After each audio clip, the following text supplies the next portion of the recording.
ओम हनु हनु हनुमते नमः। आज आप हनुमत कवच श्रवण करने वाले हैं। यह कवच बुरी शक्तियों, भूत प्रेत और नकारात्मक ऊर्जा से सुरक्षा प्रदान करता है। सभी प्रकार के कष्टों से मुक्ति मिलती है। इस कवच के श्रवण से आर्थिक संकट दूर होते हैं, धन धान्य की वृद्धि होती है। हनुमत कवच का नियमित श्रवण करने से व्यक्ति को रोगों से मुक्ति मिलती है, शरीर स्वस्थ रहता है, मन शांत रहता है और व्यक्ति को तनाव से मुक्ति मिलती है। व्यक्ति के भीतर सकारात्मक ऊर्जा का संचार होता है, मनोकामनाएं पूरी होती हैं। हनुमान कवच का पाठ करने से बजरंग बली की कृपा प्राप्त होती है, जीवन में सफलता प्राप्त होती है, व्यक्ति हर कार्य में सफल होता है। चलिए सुनते हैं हनुमत कवच, जो हमने लगातार श्रवण करने के लिए उपलब्ध कराया है। सुनते रहिए। ओम मारुतिम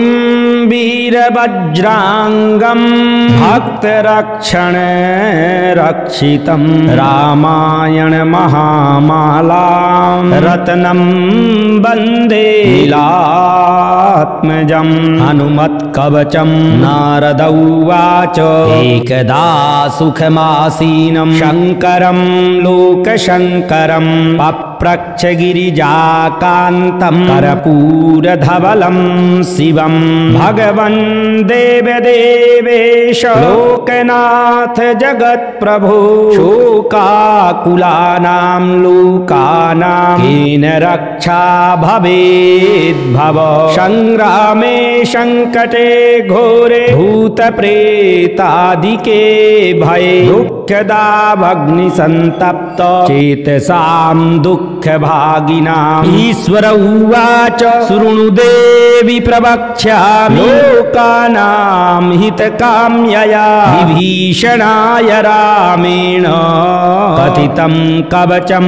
पुरा कवचं कपिनाथस्य वायुपुत्रस्य धीमतः गुह्याद् गुह्यं प्रवक्ष्यामि विशेषास्तव सुन्दरी। ओम अस्य श्री हनुमत् कवच स्तोत्र मंत्रस्य श्रीरामचंद्र ऋषिः श्रीवीरो हनुमान् परमात्मा देवता अनुष्टुप् छन्दः मारुतात्मजिति बीजम् अंजनीसूनुरिति शक्तिः लक्ष्मण प्राणदाता इति जीवः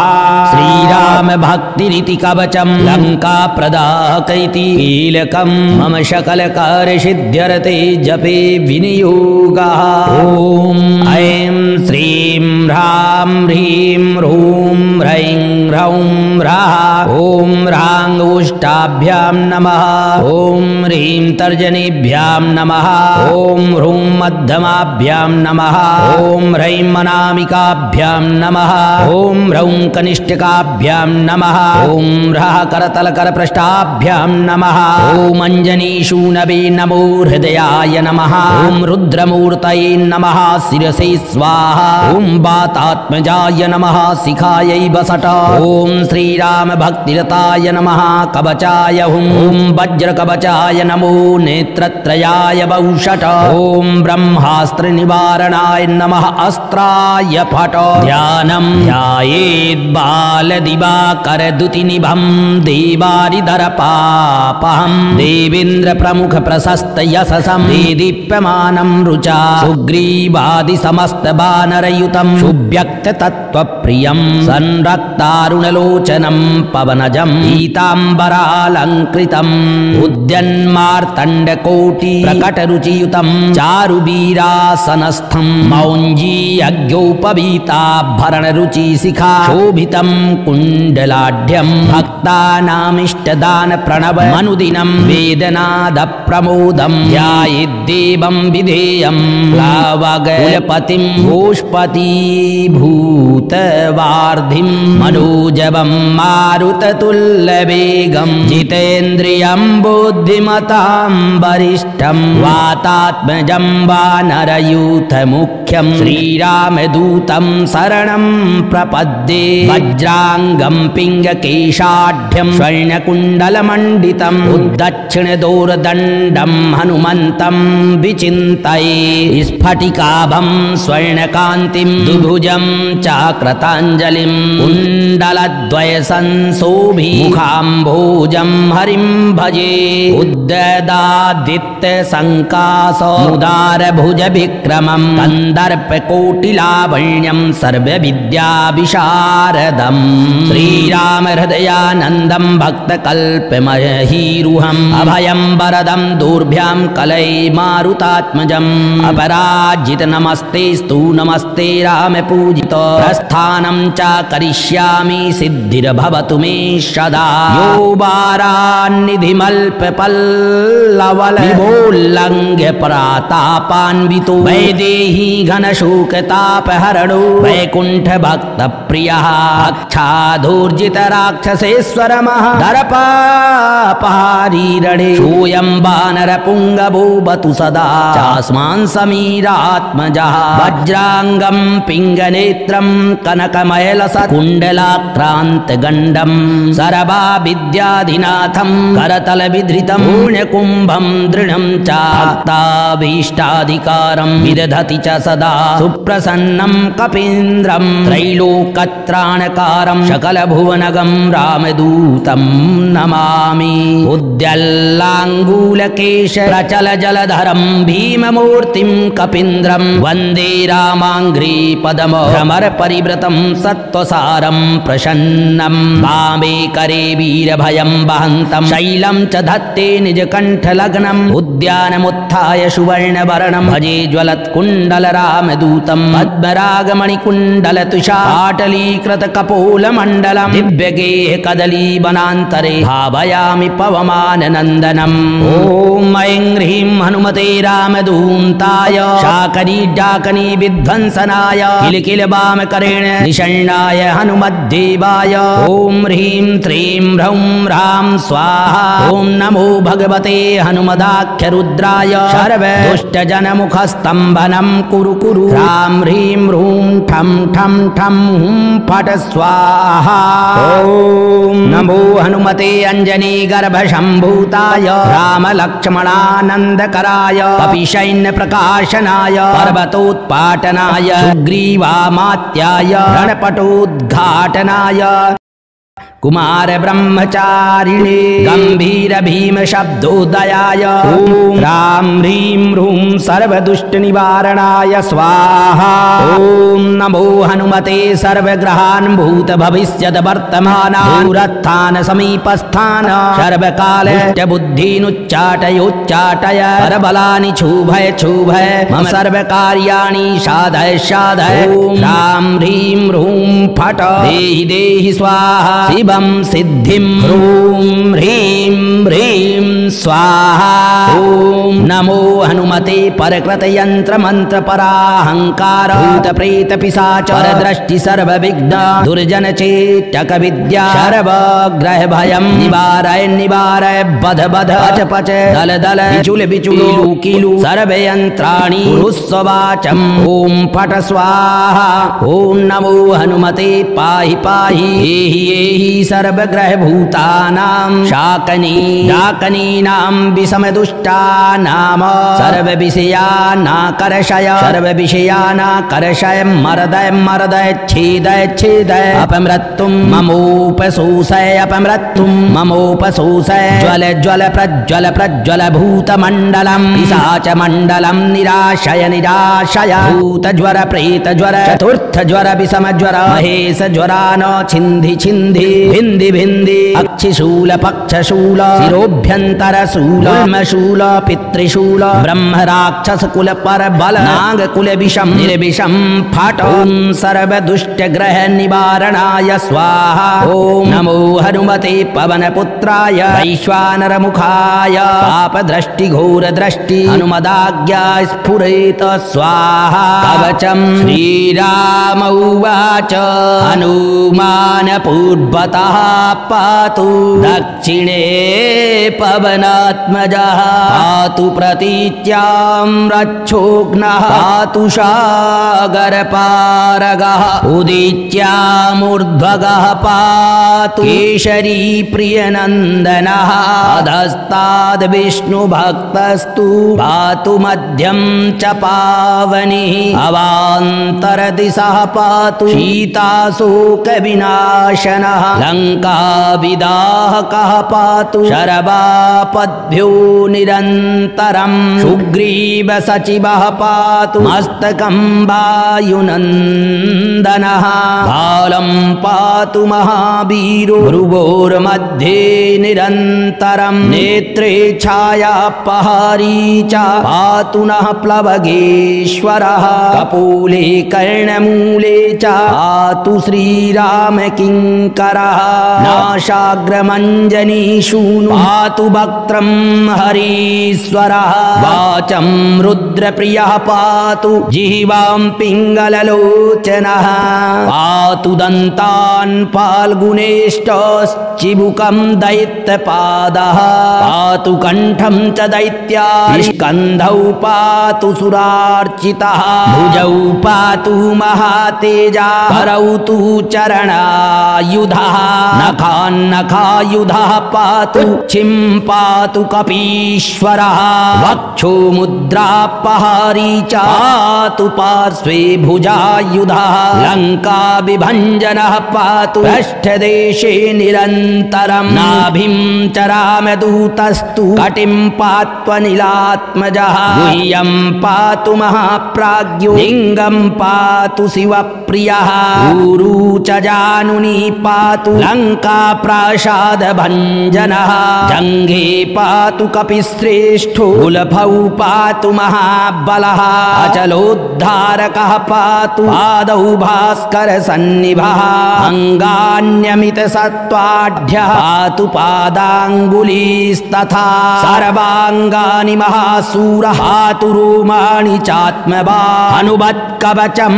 यस्तु पठेद् विद्वान् विचक्षणः स एव पुरुषश्रेष्ठो भुक्तिं मुक्तिं च विन्दति त्रिकालमेककालं वा पठेन्मासत्रयं सदा सर्वान् रिपून् क्षणान् जित्वा शपुमान् श्रियमाप्नुयात् मध्यरात्रे जले स्थित्वा सप्तवारं पठेद्यदि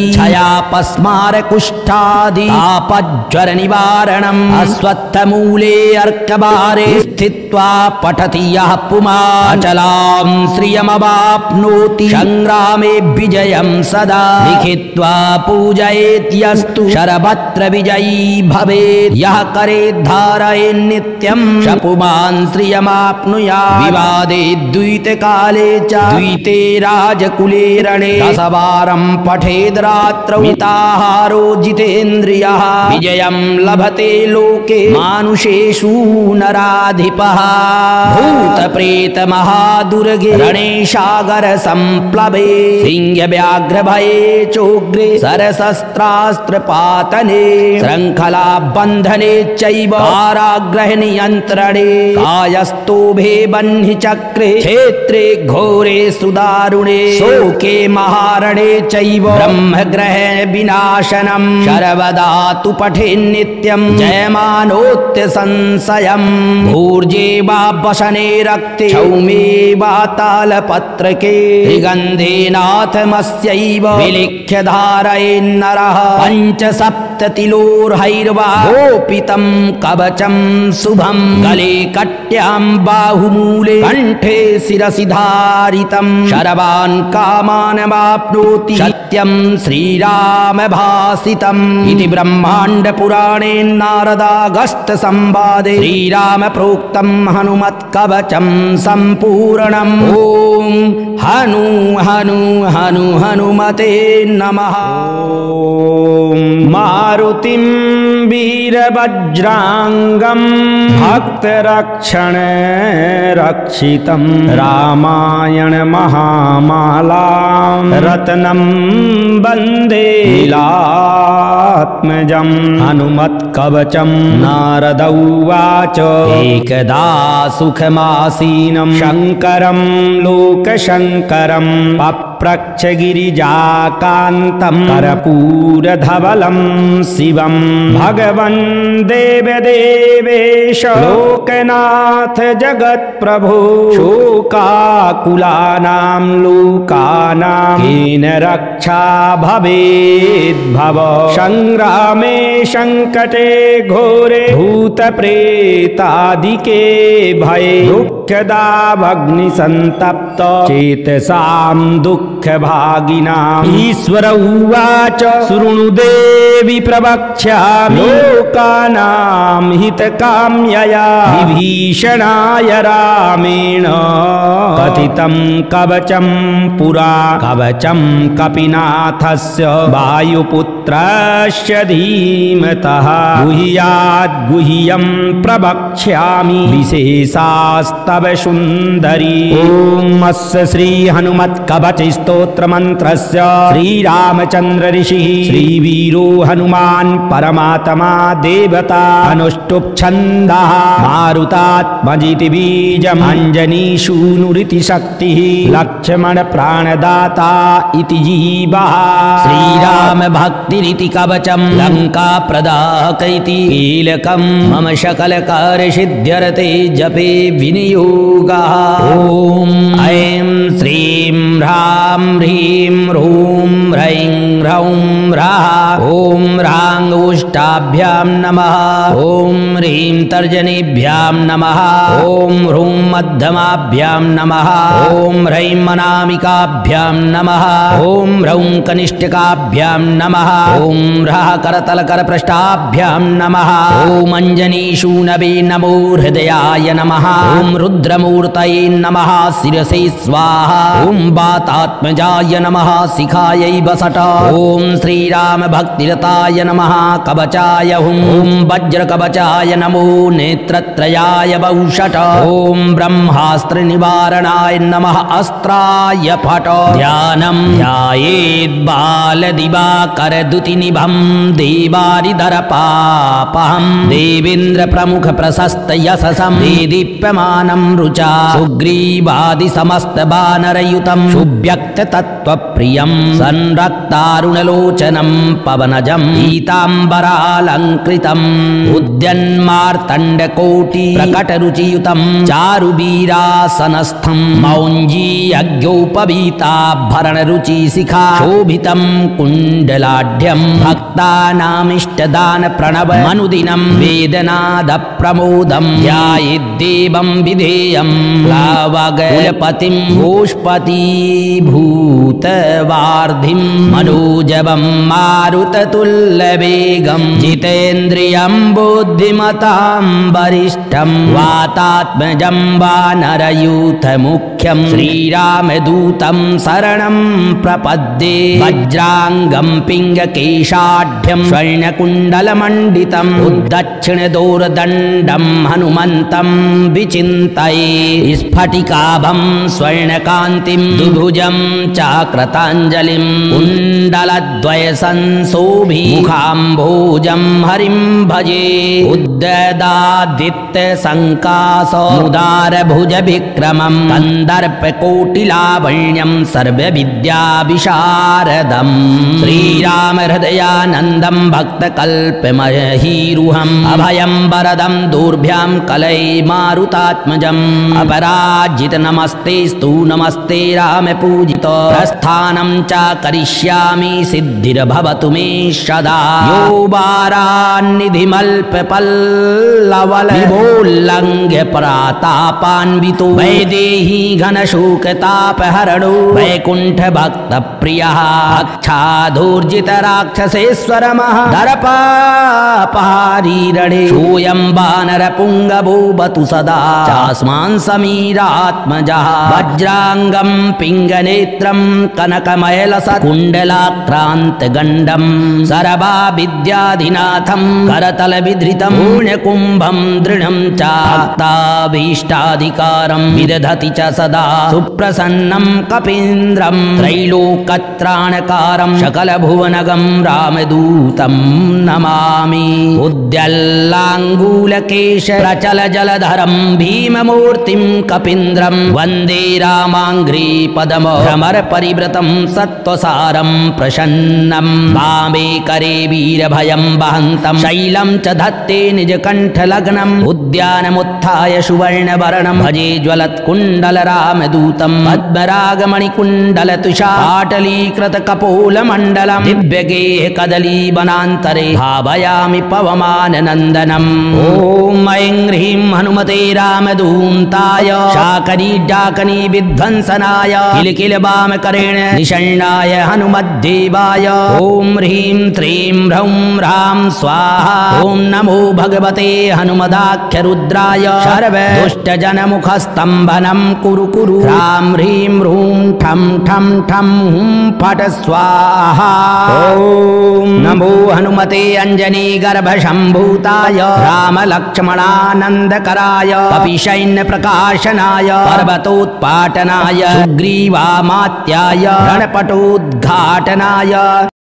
कुमार ब्रह्मचारिणे गंभीर भीम शब्दोदयाय ॐ राम ह्रीं ह्रूं सर्वदुष्ट निवारणाय स्वाहा ॐ नमो हनुमते सर्वग्रहान् भूत भविष्यत् वर्तमान दूरस्थान समीपस्थान सर्वकाल बुद्धीनुच्चाटयोच्चाटय परबलानि क्षुभय क्षुभय मम सर्वकार्याणि साधय साधय ॐ राम ह्रीं ह्रूं फट् देहि देहि स्वाहा शिवं सिद्धिं ह्रूं ह्रीं ह्रीं स्वाहा ॐ नमो हनुमते परकृत यंत्र मंत्र पराहंकार भूत प्रेत पिशाच परदृष्टि सर्वविघ्न दुर्जन चेटक विद्या सर्वग्रह भयं निवारय निवारय बध बध पच पच दल दल बिचुल बिचुल कीलु सर्वयंत्राणि कुरुस्वाचम् ॐ फट् स्वाहा ॐ नमो हनुमते पाहि पाहि एहि एहि सर्वग्रह भूतानां शाकनी डाकनीनां विषमदुष्टानां सर्वविषयानाकर्षय सर्वविषयानाकर्षय मर्दय मर्दय छेदय छेदय अपमृत्युं ममोपशोषय अपमृत्युं ममोपशोषय ज्वल ज्वल प्रज्वल प्रज्वल भूतमण्डलं पिशाचमण्डलं निराशय निराशय भूतज्वर प्रेतज्वर चतुर्थज्वर विषमज्वर महेशज्वरान छिन्धि छिन्धि भिन्धि भिन्धि अक्षिशूल पक्षशूल शिरोभ्यन्तरशूल ब्रह्मशूल पितृशूल ब्रह्म राक्षस कुल पर बल नाग कुल विषम निर्विषम फट् ॐ सर्वदुष्टग्रह निवारणाय स्वाहा ॐ नमो हनुमते पवनपुत्राय वैश्वानरमुखाय पापदृष्टि घोरदृष्टि हनुमदाज्ञा स्फुरेत स्वाहा कवचं श्रीराम उवाच हनुमान पूर्वतः पातु दक्षिणे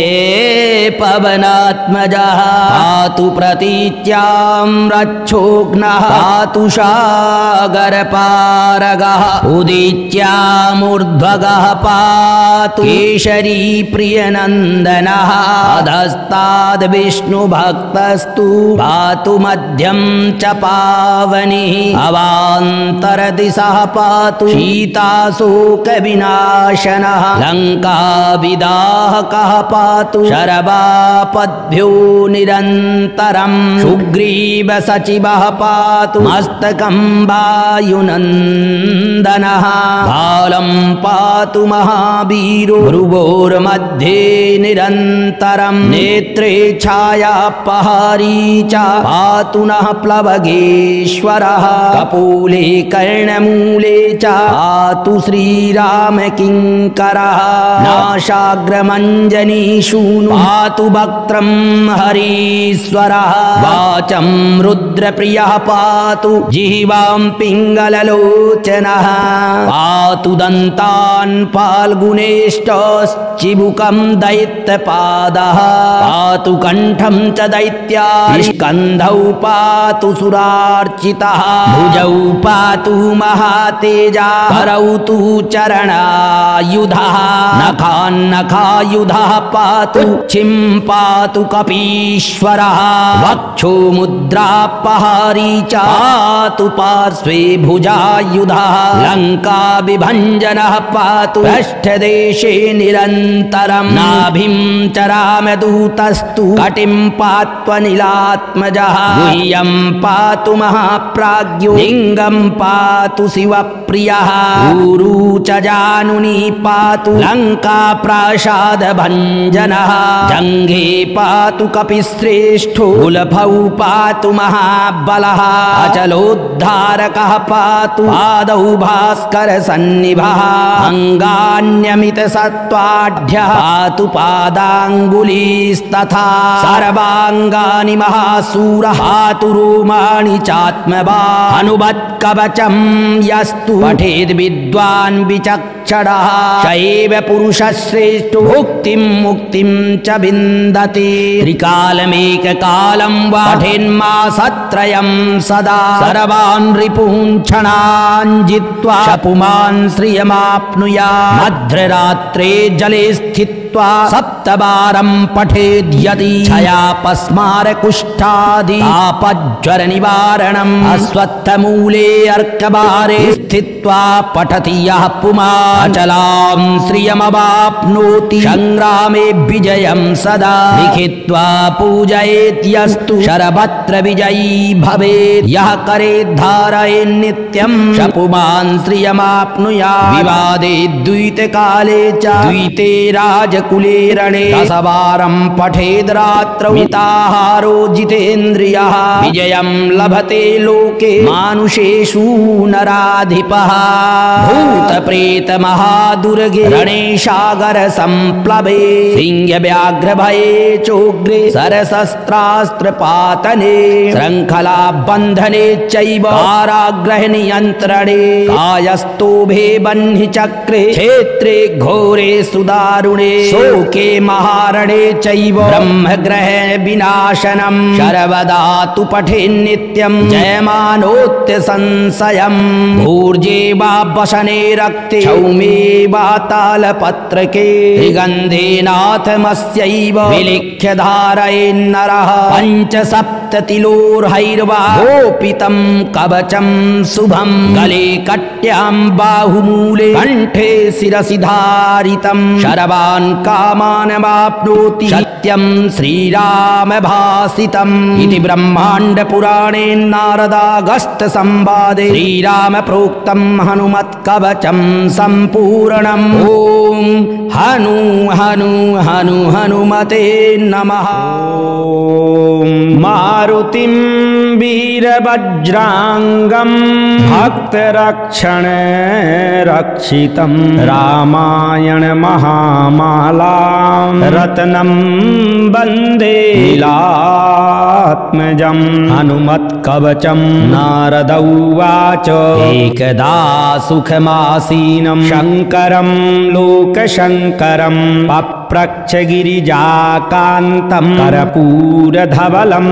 शिवं भगवन् देवदेवेश लोकनाथ जगत्प्रभो शोकाकुलानां लोकानां केन रक्षा भवेद्भव संग्रामे संकटे घोरे भूतप्रेतादिके भये दुःखदावग्निसन्तप्त चेतसां दुःखभागिनाम् ईश्वर उवाच शृणु देवि प्रवक्ष्यामि लोकानां हितकाम्यया विभीषणाय रामेण कथितं कवचं पुरा कवचं कपिनाथस्य वायुपुत्रस्य धीमतः गुह्याद् गुह्यं प्रवक्ष्यामि विशेषास्तव सुन्दरी ॐ अस्य श्री हनुमत्कवच स्तोत्र मंत्रस्य श्रीरामचन्द्र ऋषिः श्रीवीरो हनुमान् परमात्मा देवता अनुष्टुप् छन्दः मारुतात्मजिति बीजम् अञ्जनीसूनुरिति शक्तिः लक्ष्मण प्राणदाता इति जीवः श्रीराम भक्ति शान्तिरिति कवचं लङ्का प्रदाहकैति कीलकं मम सकलकार्यसिद्ध्यर्थे जपे विनियोगः। ॐ ऐं श्रीं ह्रां ह्रीं ह्रूं ह्रैं ह्रौं ह्रः ॐ ह्रां उष्टाभ्यां नमः। ॐ ह्रीं तर्जनीभ्यां नमः। ॐ ह्रूं मध्यमाभ्यां नमः। ॐ ह्रैं अनामिकाभ्यां नमः। ॐ ह्रौं कनिष्ठिकाभ्यां नमः। ॐ ह्रः करतलकरपृष्ठाभ्यां नमः। ॐ अञ्जनीशूनवे नमो हृदयाय नमः। ॐ रुद्रमूर्तये नमः शिरसे स्वाहा। ॐ वातात्मजाय नमः शिखायै वसट। ॐ श्रीरामभक्तिरताय नमः कवचाय हुम्। ॐ वज्रकवचाय नमो नेत्रत्रयाय वौषट। ॐ ब्रह्मास्त्रनिवारणाय नमः अस्त्राय फट। ध्यानं ध्यायेद्बालदिवाकरदुतिनिभं देवारिधरपापहं देवेन्द्रप्रमुखप्रशस्तयशसं देदीप्यमानं रुचा सुग्रीवादिसमस्तवानरयुतं सुव्यक्ततत्त्वप्रियं संरक्तारुणलोचनं पवनजं पीताम्बरालङ्कृतम् उद्यन्मार्तण्डकोटिप्रकटरुचियुतं चारुवीरासनस्थं मौञ्जीयज्ञोपवीताभरणरुचिशिखा शोभितं कुण्डलाढ्यं भक्तानामिष्टदानप्रणवमनुदिनं वेदनादप्रमोदं ध्यायेद्देवं विधेयं प्लावगकुलपतिं गोष्पतीभूतवार्धिं मनोजवं मारुततुल्यवेगं जितेन्द्रियं बुद्धिमतां वरिष्ठं वातात्मजं वानरयूथमुख्यं श्रीरामदूतं शरणं प्रपद्ये वज्राङ्गं पिङ्गकेशाढ्यं स्वर्णकुण्डलमण्डितम् उद्दक्षिणदोर्दण्डं हनुमन्तं विचिन्तये स्फटिकाभं स्वर्णकान्तिं दुभुजं चाकृताञ्जलिं कुण्डलद्वयसंशोभिमुखाम्भोजं हरिं भजे उद्ददादित्यसङ्कासमुदारभुजविक्रमं कन्दर्पकोटिलावण्यं सर्वविद्याविशारदं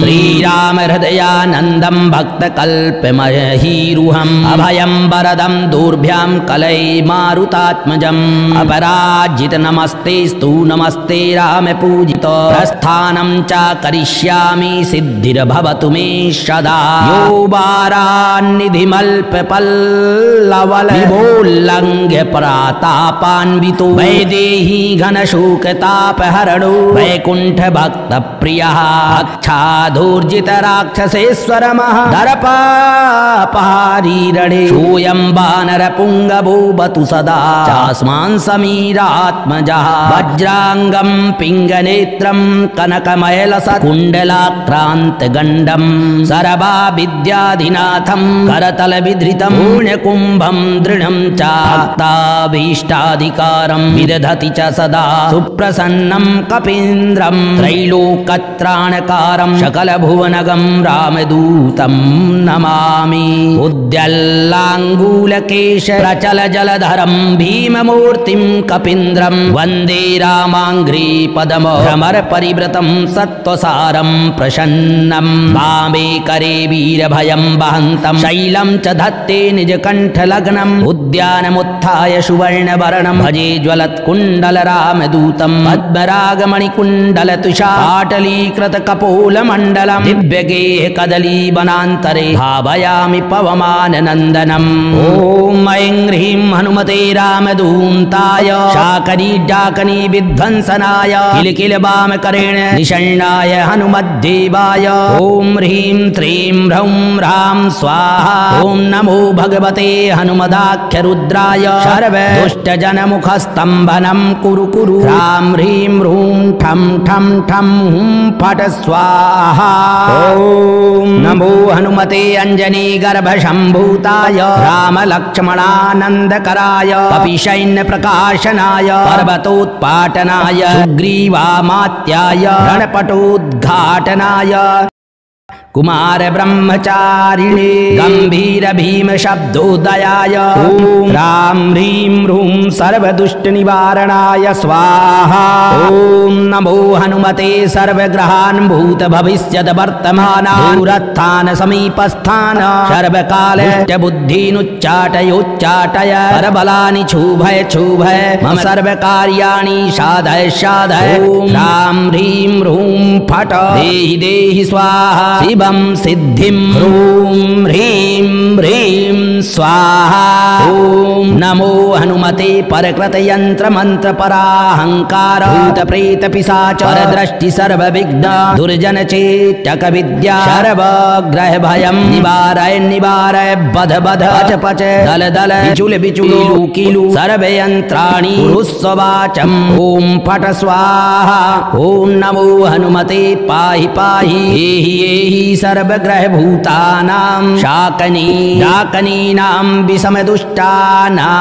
सर्व विषयानाकर्षय सर्व विषयानाकर्षय मर्दय मर्दय छेदय छेदय अपमृत्युं ममोपशोषय अपमृत्युं ममोपशोषय ज्वल ज्वल प्रज्वल प्रज्वल भूतमण्डलं पिशाच मण्डलं निराशय निराशय भूत ज्वर प्रेत ज्वर चतुर्थ ज्वर विषम ज्वर महेश ज्वरान छिन्धि छिन्धि भिन्धि भिन्धि अक्षिशूल पक्षशूल शिरोभ्यन्तर शूल शूल पितृशूल ब्रह्म राक्षस कुल पर बल नाग कुल विषम निर्विषम फट ओम सर्व दुष्ट ग्रह निवारणाय स्वाहा ओम नमो हनुमते पवन पुत्राय वैश्वानर मुखाय पाप दृष्टि घोर दृष्टि हनुमदाज्ञा स्फुरेत स्वाहा कवचम श्रीराम उवाच हनुमान पूर्वतः पातु दक्षिणे पवनात्मजः पातु प्रतीच्यां रक्षोघ्नः पातु सागरपारगः उदीच्यामूर्ध्वगः पातु केशरी प्रियनन्दनः अधस्ताद् विष्णुभक्तस्तु पातु मध्यं च पावनिः अवान्तरदिशः पातु सीताशोकविनाशनः लङ्काविदाहकः पातु शरवापद्भ्यो निरन्तरं सुग्रीव सचिवः पातु मस्तकं वायुनन्दनः बालं पातु महावीरो भ्रुवोर्मध्ये निरन्तरं नेत्रे छायापहारी च पातु नः प्लवगेश्वरः कपोले कर्णमूले च पातु श्रीरामकिङ्करः नाशाग्रमञ्जनीशूनु पातु वक्त्रं हरीश्वरः वाचं रुद्रप्रियः पातु जिह्वां पिङ्गललोचनः पातु दन्तान् फाल्गुनेष्टश्चिबुकं दैत्यपादः पातु कण्ठं च दैत्यारि स्कन्धौ पातु सुरार्चितः भुजौ पातु महातेजा करौ तु चरणायुधः नखान्नखायुधः पातु छिं पातु कपीश्वरः वक्षो मुद्रापहारी च पातु पार्श्वे भुजायुधः लङ्काविभञ्जनः पातु पृष्ठदेशे निरन्तरं नाभिं च रामदूतस्तु कटिं पात्वनिलात्मजः गुह्यं पातु महाप्राज्ञो लिङ्गं पातु शिवप्रियः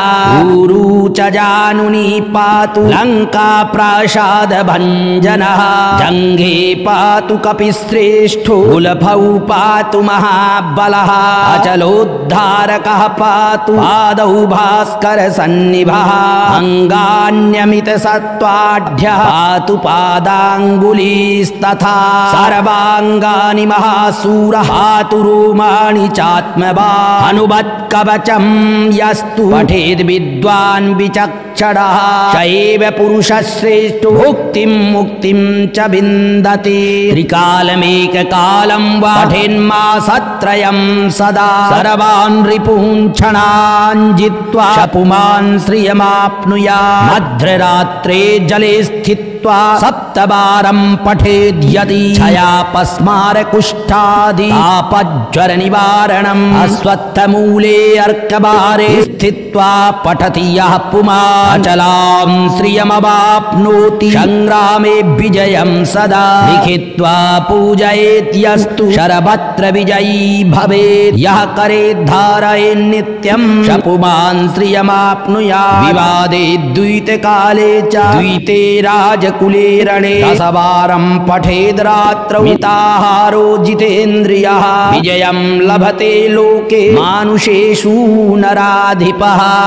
भूतप्रेत महादुर्गे रणे सागर संप्लवे सिंह व्याघ्र भये चोग्रे सरशस्त्रास्त्र पातने श्रृंखला बंधने चैव कारागृह नियंत्रणे कायस्तोभे बह्नि चक्रे क्षेत्रे घोरे सुदारुणे शोके महारणे चैव ब्रह्मग्रह विनाशनम् सर्वदा तु पठे नित्यं जयमानोत्य संशयम् भूर्जे वा वसने रक्ते क्षौमे वा तालपत्रके त्रिगन्धेनाथमस्यैव विलिख्य धारयेन्नरः पञ्चसप्ततिलोर्हैर्वा गोपितं कवचं शुभं गले कट्यां बाहुमूले कण्ठे शिरसि धारितं शर्वान् कामानवाप्नोति सत्यं श्रीराम भासितम् इति ब्रह्माण्ड पुराणे नारदागस्त संवादे श्रीराम प्रोक्तं हनुमत् कवचं सम्पूर्णम् ॐ हनु हनु हनु हनुमते नमः। मारुतिं वीरवज्रांगं भक्तरक्षण रक्षितं रामायण महामालां रत्नं वन्दे लीलात्मजं हनुमत्कवचं नारद उवाच एकदा सुखमासीनं शङ्करं लोकशङ्करं पप्रच्छ गिरिजाकान्तं कर्पूरधवलं शिवं भगवन् देवदेवेश लोकनाथ जगत्प्रभो शोकाकुलानां लोकानां केन रक्षा भवेद्भव संग्रामे संकटे घोरे भूतप्रेतादिके भये दुःखदा भग्निसन्तप्त चेतसां दुःखभागिनाम् ईश्वर उवाच शृणु देवि प्रवक्ष्यामि लोकानां हितकाम्यया विभीषणाय रामेण कथितं कवचं पुरा कवचं कपिनाथस्य वायुपुत्रस्य धीमतः गुह्याद् गुह्यं प्रवक्ष्यामि विशेषास्तव सुन्दरी ॐ अस्य श्री हनुमत्कवच स्तोत्र मंत्रस्य श्रीरामचंद्र ऋषिः श्रीवीरो हनुमान् परमात्मा देवता अनुष्टुप् छन्दः मारुतात्मजिति बीजम् अंजनीसूनुरिति शक्तिः लक्ष्मण प्राणदाता इति जीवः श्रीराम भक्तिरिति कवचं लंका प्रदाहक इति कीलकं मम सकल कार्य सिद्ध्यर्थे जपे विनियोगः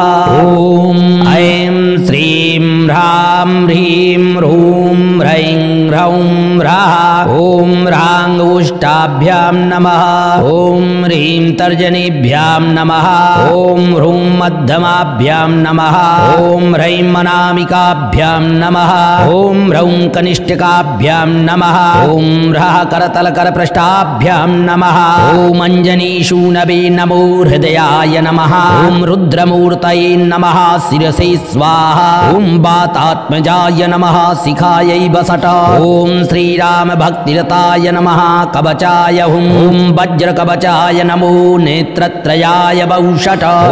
ब्रह्मास्त्र निवारणाय नमः अस्त्राय फट ध्यानं ध्यायेत् बालदिवाकरदुतिनिभं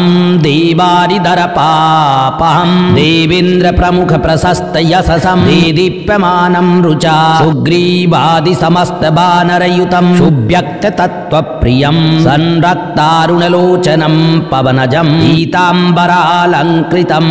उद्यन्मार्तण्डकोटि प्रकटरुचियुतं चारुवीरासनस्थं मौञ्जी यज्ञोपवीताभरणरुचिशिखा शोभितं कुण्डलाढ्यं भक्तानामिष्टदान प्रणव मनुदिनं वेदनादप्रमोदं ध्यायेद्देवं विधेयं प्लावगकुलपतिं गोष्पतीभूतवार्धिं मनोजवं मारुततुल्यवेगं जितेन्द्रियं बुद्धिमतां वरिष्ठं वातात्मजं वानरयूथमुख्यं श्रीरामदूतं शरणं प्रपद्ये वज्राङ्गं पिङ्गकेशाढ्यं स्वर्णकुण्डलमण्डितम् उद्दक्षिणदोर्दण्डं हनुमन्तं विचिन्तये स्फटिकाभं स्वर्णकान्तिं दुभुजं चाकृताञ्जलिं कुण्डलद्वयसंशोभि मुखाम्भोजं हरिं भजे उद्ददादित्यसङ्कासमुदारभुजविक्रमं कन्दर्पकोटिलावण्यं सर्वविद्याविशारदं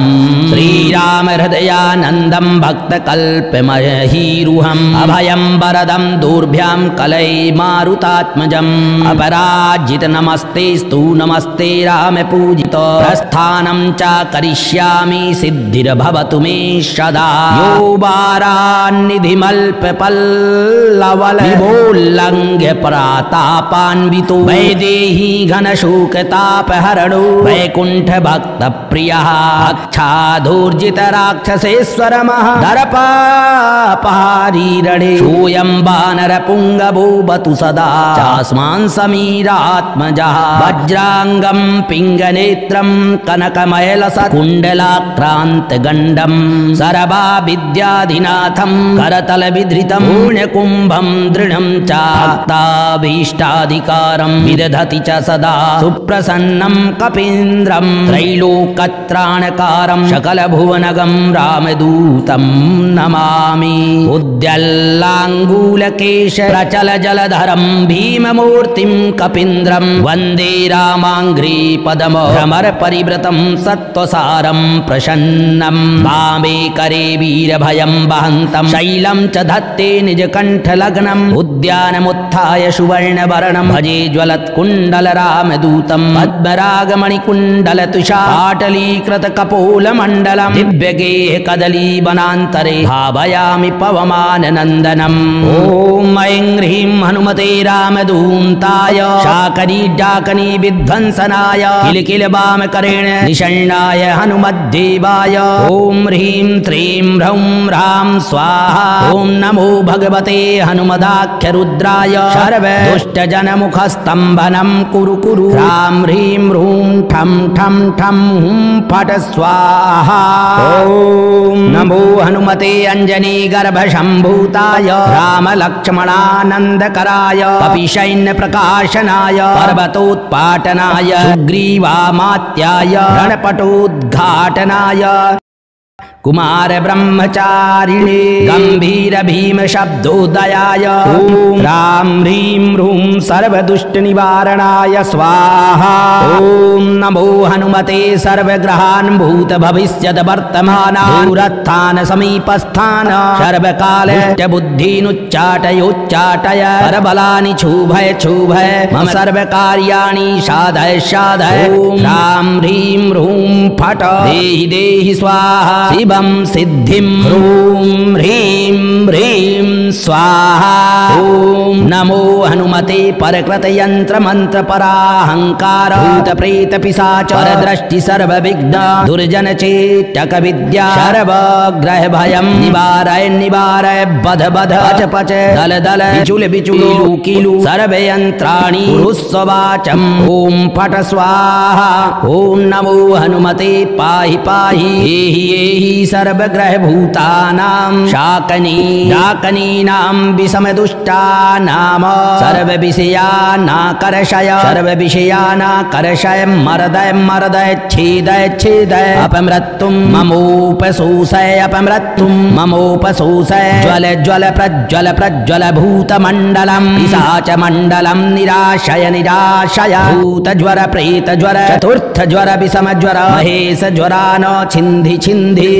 भिन्धि अक्षिशूल पक्षशूल शिरोभ्यन्तरशूल ब्रह्मशूल पितृशूल ब्रह्मराक्षसकुल परबल नागकुल विषं निर्विषं फट ॐ सर्वदुष्टग्रह निवारणाय स्वाहा ॐ नमो हनुमते पवनपुत्राय वैश्वानरमुखाय पापदृष्टिघोरदृष्टि हनुमदाज्ञा स्फुरेत स्वाहा कवचं श्रीराम उवाच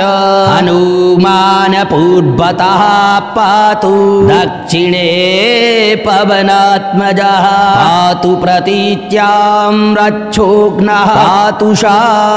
सागरपारगः उदीच्यामूर्ध्वगः पातु केशरी प्रियनन्दनः अधस्ताद्विष्णुभक्तस्तु पातु मध्यं च पावनिः अवान्तरदिशः पातु सीताशोकविनाशनः लङ्काविदाहकः पातु शरवापद्भ्यो निरन्तरं सुग्रीवसचिवः पातु मस्तकं वायुनन्दनः बालं पातु महावीरो भ्रुवोर्मध्ये निरन्तरं नेत्रे छायापहारी च पातु नः प्लवगेश्वरः कपोले कर्णमूले च पातु श्रीरामकिङ्करः नाशाग्रमञ्जनीषूनु पातु वक्त्रं हरीश्वरः वाचं रुद्रप्रियः पातु जिह्वां पिङ्गललोचनः पातु दन्तान् फाल्गुनेष्टश्चिबुकं दैत्यपादः पातु कण्ठं च दैत्यास्कन्धौ पातु सुरार्चितः भुजौ पातु महातेजा करौ तु चरणायुधः नखायुधः पातु छिं पातु कपीश्वरः वक्षो मुद्रापहारी च पातु पार्श्वे भुजायुधः लङ्काविभञ्जनः पातु पृष्ठदेशे निरन्तरं नाभिं चरामदूतस्तु कटिं पात्वनिलात्मजः गुह्यं पातु महाप्राज्ञो लिङ्गं पातु शिवप्रियः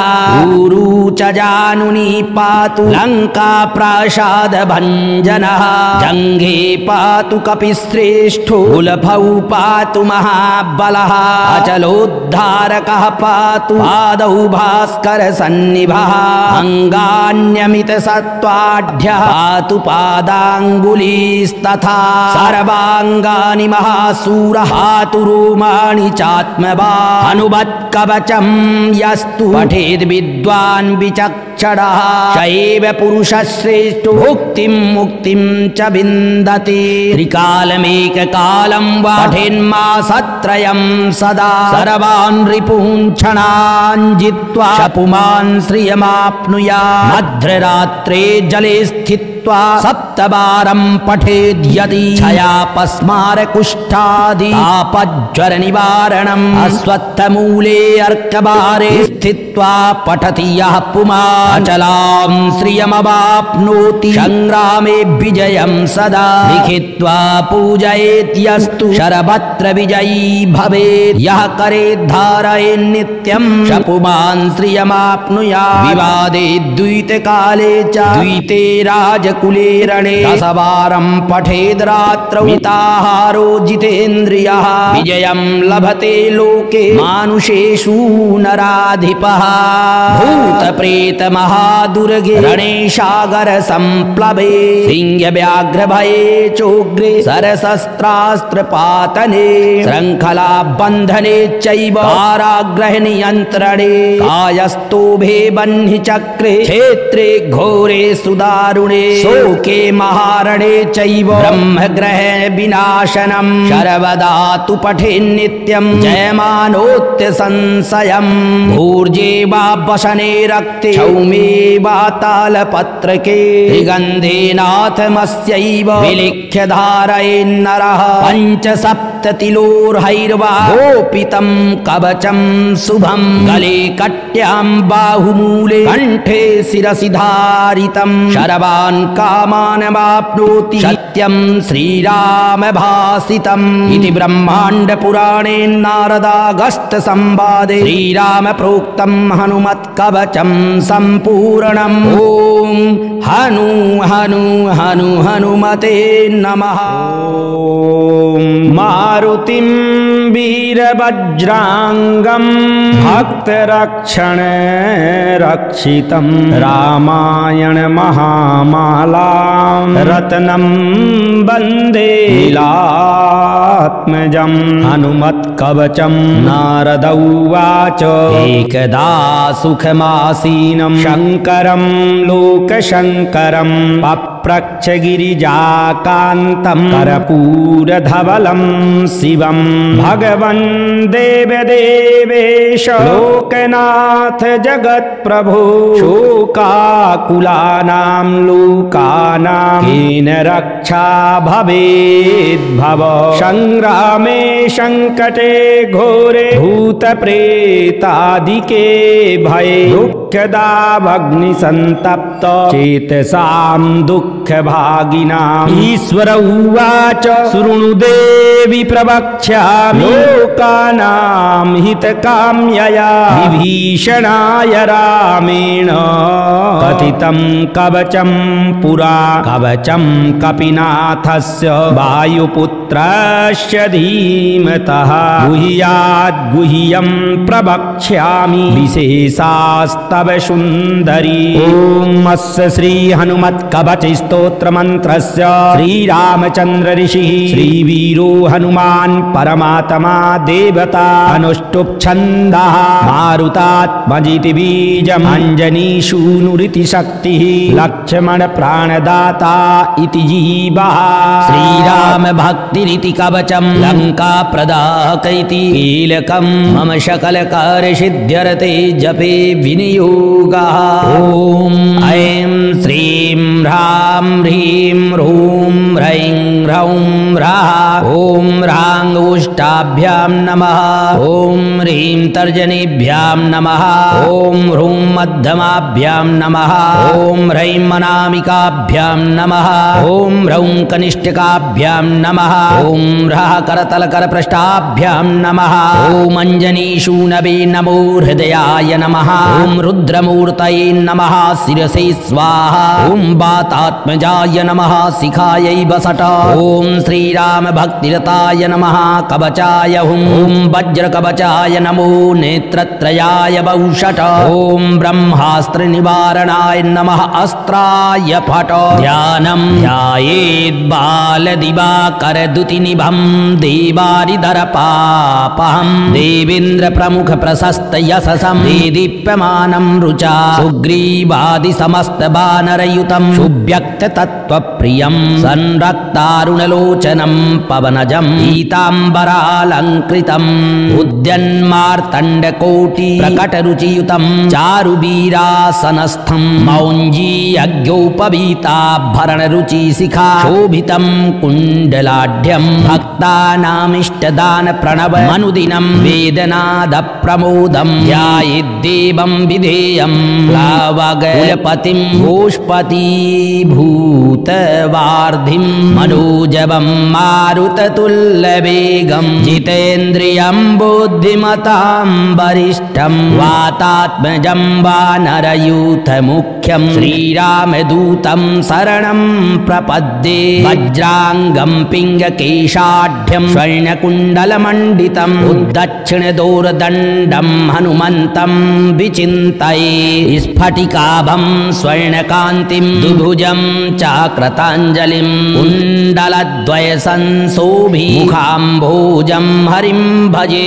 उद्यदादित्य संकाश मुदार भुज विक्रमं कन्दर्पकोटिलावण्यं सर्वविद्या विशारदम् श्रीराम हृदयानन्दं भक्तकल्पमहीरुहम् अभयं वरदं दूर्भ्यां कलये मारुतात्मजम् अपराजित नमस्तेस्तु नमस्ते राम पूजित प्रस्थानं च करिष्यामि सिद्धिर्भवतु मे सदा यो वारान्निधिमल्पपल्लवल विभोल्लङ्घ्य परातापान्वितो वैदेही घनशोकतापहरणो वैकुण्ठ भक्तप्रियः अक्षाधूर्जित राक्षसेश्वरमः दर्पापहारीरणे सोऽयं वानरपुङ्गवो बतु सदा चास्मान् समीरात्मजः वज्राङ्गं पिङ्गनेत्रं कनकमयलसत्कुण्डलाक्रान्तगण्डं सर्वा विद्याधिनाथं करतलविधृतं पुण्यकुम्भं दृढं च भक्ताभीष्टाधिकारं विदधति च सदा सुप्रसन्नं कपीन्द्रं त्रैलोकत्राणकारं सकलभुवनगं रामदूतं नमामि उद्यल्लाङ्गूलकेश प्रचल जलधरं भीममूर्तिं कपीन्द्रं वन्दे रामाङ्घ्रिपदम भ्रमर परिव्रतं सत्त्वसारं प्रसन्नं वामे करे वीरभयं वहन्तं शैलं च धत्ते निजकण्ठलग्नम् उद्यानमुत्थाय सुवर्णवर्णं भजे ज्वलत्कुण्डलरामदूतं पद्मरागमणिकुण्डलतुषाटलीकृतकपोलमण्डलं दिव्यगेह कदलीवनान्तरे भावयामि पवमाननन्दनम् ॐ ऐं ह्रीं हनुमते रामदूताय शाकनी डाकनी विध्वंसनाय किलकिल वामकरेण निषण्णाय हनुमद्देवाय ॐ ह्रीं श्रीं ह्रौं ह्रां स्वाहा ॐ नमो भगवते हनुमदाख्यरुद्राय सर्वदुष्टजनमुखस्तम्भनं कुरु कुरु ह्रां ह्रीं ह्रूं ठं ठं ठं हुं फट् स्वाहा ॐ नमो हनुमते अञ्जनीगर्भशम्भूताय रामलक्ष्मणानन्दकराय कपिशैन्यप्रकाशनाय पर्वतोत्पाटनाय सुग्रीवामात्याय रणपटोद्घाटनाय कुमार ब्रह्मचारिणे गंभीर भीम शब्दोदयाय ॐ राम ह्रीं ह्रूं सर्वदुष्ट निवारणाय स्वाहा ॐ नमो हनुमते सर्वग्रहान् भूत भविष्यत वर्तमान दूरस्थान समीपस्थान सर्वकाल बुद्धीनुच्चाटयोच्चाटय परबलानि क्षुभय क्षुभय मम सर्वकार्याणि साधय साधय ॐ राम ह्रीं ह्रूं फट् देहि देहि स्वाहा शिवं सिद्धिं ह्रूं ह्रीं ह्रीं स्वाहा ॐ नमो हनुमते परकृत यंत्र मंत्र पराहंकार भूत प्रेत पिशाच परदृष्टि सर्वविघ्न दुर्जन चेतक विद्या सर्वग्रह भयं निवारय निवारय बध बध पच पच दल दल बिचुल बिचुल कीलु सर्वयंत्राणि कुरुस्वाचम् ॐ फट् स्वाहा ॐ नमो हनुमते पाहि पाहि एहि एहि सर्वग्रह भूतानां शाकनी डाकनीनां विषमदुष्टानां सर्वविषयानाकर्षय सर्वविषयानाकर्षय मर्दय मर्दय छेदय छेदय अपमृत्युं ममोपशोषय अपमृत्युं ममोपशोषय ज्वल ज्वल प्रज्वल प्रज्वल भूतमण्डलं पिशाचमण्डलं निराशय निराशय भूतज्वर प्रेतज्वर चतुर्थज्वर विषमज्वर महेशज्वरान छिन्धि छिन्धि भिन्धि भिन्धि अक्षिशूल पक्षशूल शिरोभ्यन्तरशूल गुल्मशूल पितृशूल ब्रह्म राक्षस कुल पर बल नाग कुल विषम निर्विषम फट् ॐ सर्वदुष्टग्रह निवारणाय स्वाहा ॐ नमो हनुमते पवनपुत्राय वैश्वानरमुखाय पापदृष्टिघोरदृष्टि हनुमदाज्ञा स्फुरेत स्वाहा कवचं श्रीराम उवाच हनुमान पूर्वत भवतः पातु दक्षिणे पवनात्मजः पातु प्रतीच्यां रक्षोघ्नः पातु सागरपारगः उदीच्यामूर्ध्वगः पातु केशरी प्रियनन्दनः अधस्ताद् विष्णुभक्तस्तु पातु मध्यं च पावनिः अवान्तरदिशः पातु शीताशोकविनाशनः लङ्काविदाहकः पातु शरवापद्भ्यो निरन्तरं सुग्रीवसचिवः पातु मस्तकं वायुनन्दनः बालं पातु महावीरो भ्रुवोर्मध्ये निरन्तरं नेत्रे छायापहारी च पातु नः प्लवगेश्वरः कपोले कर्णमूले च पातु श्रीरामकिङ्करः नाशाग्रमञ्जनीशूनु पातु वक्त्रं हरीश्वरः वाचं रुद्रप्रियः पातु जिह्वां पिङ्गललोचनः पातु दन्तान् फाल्गुनेष्टश्चिबुकं दैत्यपादः पातु कण्ठं च दैत्यास्कन्धौ पातु सुरार्चितः भुजौ पातु महातेजा करौ तु चरणायुधः नखान्नखायुधः पातु छिं पातु कपीश्वरः वक्षो मुद्रापहारी च पातु पार्श्वे भुजायुधः लङ्काविभञ्जनः पातु पृष्ठदेशे निरन्तरं नाभिं च रामदूतस्तु कटिं पात्वनिलात्मजः गुह्यं पातु महाप्राज्ञो लिङ्गं पातु शिवप्रियः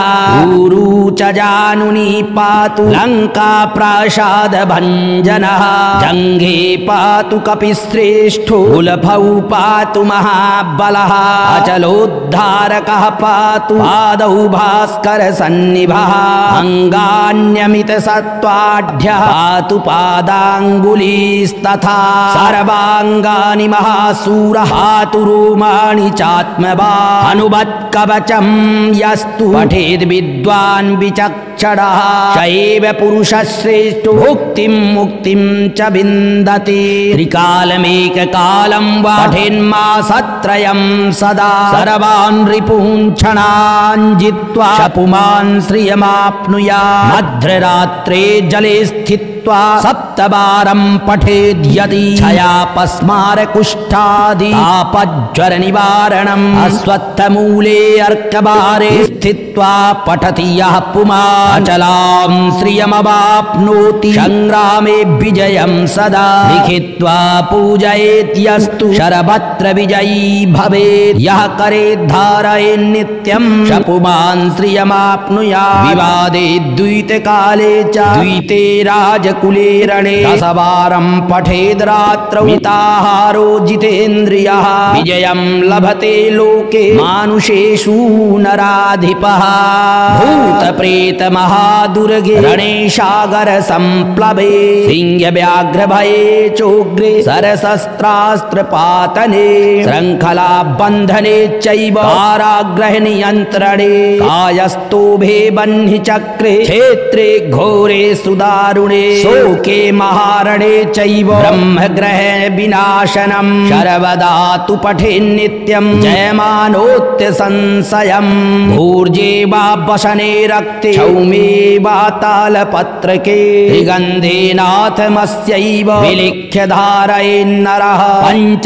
पञ्चसप्ततिलोर्हैर्वा गोपितं कवचं शुभं गले कट्यां बाहुमूले कण्ठे शिरसि धारितं शर्वान् कामान् वाप्नोति सत्यं श्रीराम भासितम् इति ब्रह्माण्ड पुराणे नारदागस्त्य संवादे श्रीराम प्रोक्तं हनुमत्कवचं सम्पूर्णम् ॐ